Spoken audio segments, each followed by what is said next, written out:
All right, welcome. Today we're going to jump way beyond just being good at English. We're diving into what it really takes to master the language at that C2 or proficiency level. We'll be looking at the subtle, super powerful tools that let you shape meaning and, maybe more importantly, your own credibility. So what is it? What's that secret sauce that elevates someone from just being a good speaker to someone who is truly deeply proficient? You might be surprised to find out it's probably not what you think. It's a super common myth that getting to C2 is all about cramming a massive vocabulary.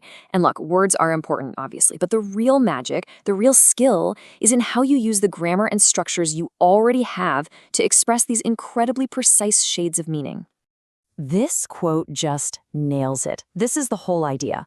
True mastery is about being in complete control of your authorial stance. It's your ability to sound more certain, or maybe more speculative, or more authoritative, just by tweaking your language.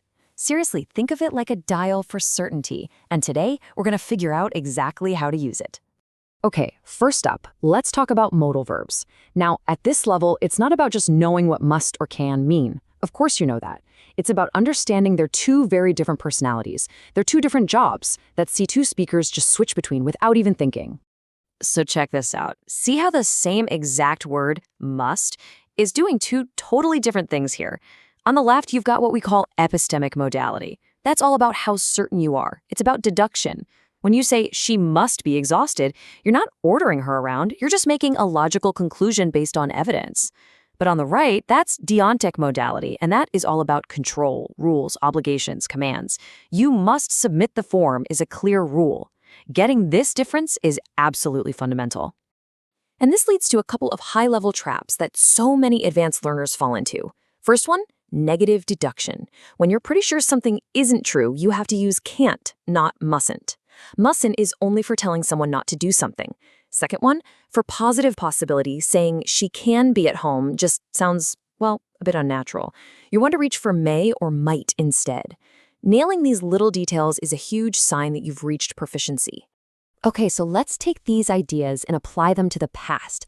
This is where you can add some real sophistication to your speaking and writing, letting you talk about everything from hindsight and regret to straight-up criticism. The structure itself is pretty simple. It's just a modal verb plus have plus the past participle.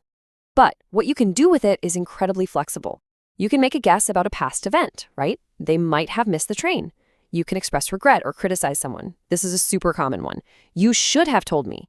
And you can talk about things that were done but weren't necessary, which brings us to a really, really important distinction. Okay, lean in for this one, because this is a classic C2 level separator. If you say, you needn't have bought it, what you mean is, the person did buy it, but it was a waste of time or money. The action happened. But if you say, you didn't need to buy it, you're saying it was unnecessary, and so maybe they didn't even do it. Getting this tiny difference right is a massive step towards sounding truly proficient. All right, next up is a concept that is absolutely essential for any kind of academic or professional communication. It's called hedging. And no, this isn't about being weak or unsure. It's actually about being more precise, more nuanced, and way more credible. It's how you avoid making these big, sweeping claims that you can't actually prove. Just take a look at this sentence. Social media influences behavior. It sounds strong, right? Confident. But it's also a massive generalization. Are we talking about all social media? All kinds of behavior? In any formal setting, a claim that's this absolute is actually kind of weak because it's so easy to argue against. Now look at the fix.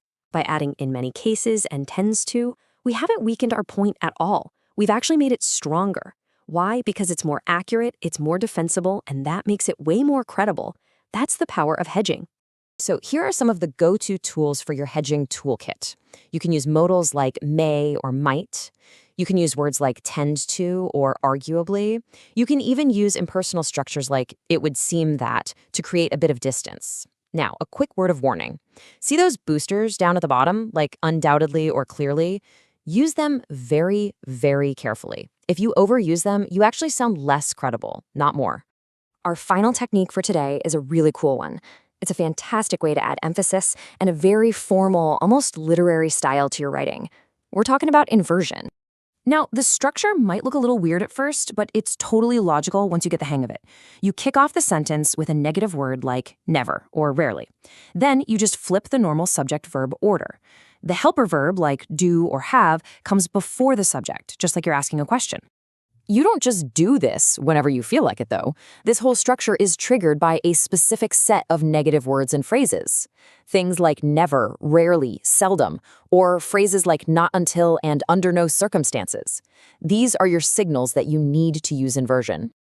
And here's the payoff. I mean, you could just say the normal thing. I have never seen such chaos. It's fine, but listen to this. Never have I seen such chaos. See? It just lands with so much more drama, so much more emphasis. It's an incredibly powerful tool to have in your back pocket, especially for writing. Whew. Okay, we have covered a lot of ground today, from the two faces of modality and hedging to the formal power of inversion. So let's try and bring it all together and put your new skills to the test. If you take away just one thing from all this, let it be this. C2 level English isn't just about memorizing more rules. It's about making conscious, deliberate choices. It's about being the master of your own tone, managing your credibility, and picking the perfect structure to get your exact meaning across. So with that in mind, I want to leave you with a little challenge. Take this very simple sentence. He was probably lying. How could you rewrite that using the tools we've just talked about? You could use modal perfects, hedging, maybe some impersonal structures. How would you make it sound more nuanced, more precise, and frankly, more proficient? Give it some thought. Thanks so much for joining me today.